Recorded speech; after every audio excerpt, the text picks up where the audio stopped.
درنو دوستانو خدای دې وکړي چې روغ جوړ باسئ. دوستانو نن به د فیسبوک د تمنیل په باره کې خبرې وکړو. زیاتره ډیری دوستان موږ نه دا پوښتنه کوي چې په فیسبوک کې په ویډیوګانو باندې تمنیل څنګه لګیږي.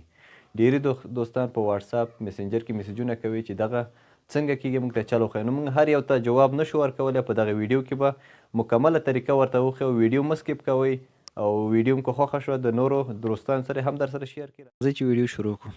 د ویډیو شروع کېدو لپاره لومړی به تاسو راشئ دغه د فیسبوک باندې کوم ویډیو چې تاسو اپلوډ کوئ په هغې باندې تاسو غواړئ چې تمنیل ولګوئ د پاسه. د هغې دپاره به یو اپلیکیشن دی، هغه چې دی کریټر سټوډیو. تاسو دا د سکرین په مخ چې کوم یو ښکاري دغه د کریټر سټوډیو چې تاسو ته کوم یو په سکرین په مخ ښکاري دغه به تاسو لومړی د دغه نه را ډاونلوډ کړئ، د پلی سټور نه. پلی سټور نه به دا را ډاونلوډ کړئ.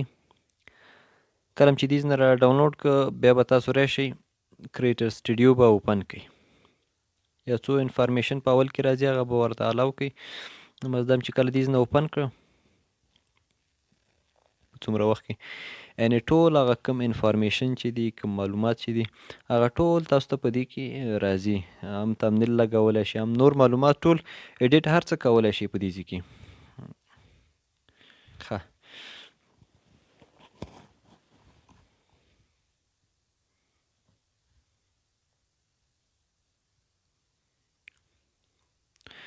ګورئ دوستانو، ښه کله چې تاسو راغلی دغسې کریټر سټوډیو ته، ما دلته ډېرې ویډیوګانې اپلوډ کړي. پکې زه اوس وګورم چې کوم ویډیو باندې تمنیل نه وي په هغه به زه یو تمنیل ولګوم چې تاسو هم پرې پوه شئ.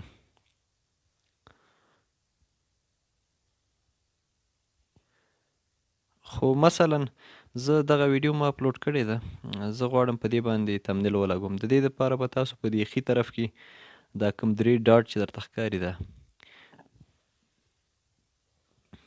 د 3 ډاټو باندې به کلیک وکړئ. دلته به لاندې راشي دویم اپشن دی ایډیټ پوسټ.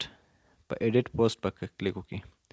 کله دې چې په ایډیټ پوسټ کلیک وکړه نو غواړي چې تمنیل ولګئ. نو آرټ ګوره دلته یې لیکلي درته آرټ تمنیل، لاندې لیکلی آرټ. په آرټ به کلیک وکړئ او تاسو به خپل د موبایل ګالري ته راولي. دلته چې تاسو کوم یو دغه غواړئ عکس غواړئ پرې ولګوئ، دې څخه به سلیکټ کړئ. مثال زه غواړم دا عکس پرې ولګوم، نیکسټ به ووهئ. نیکسټ چې کله ووهه ګوره دا تمنیل دلته راغی. لاندې به تاسو په سیو باندې کلیک وکړئ. چې سیو باندې کلیک وکړئ اتومات به دغه تمنیل ستاسو په ویډیو باندې ولګیږي. نو دغه ویډیو وه، که چېرته مې ویډیو خوښه شوې وي د نورو درنو دوستانو سره هم در سره شیر کړئ.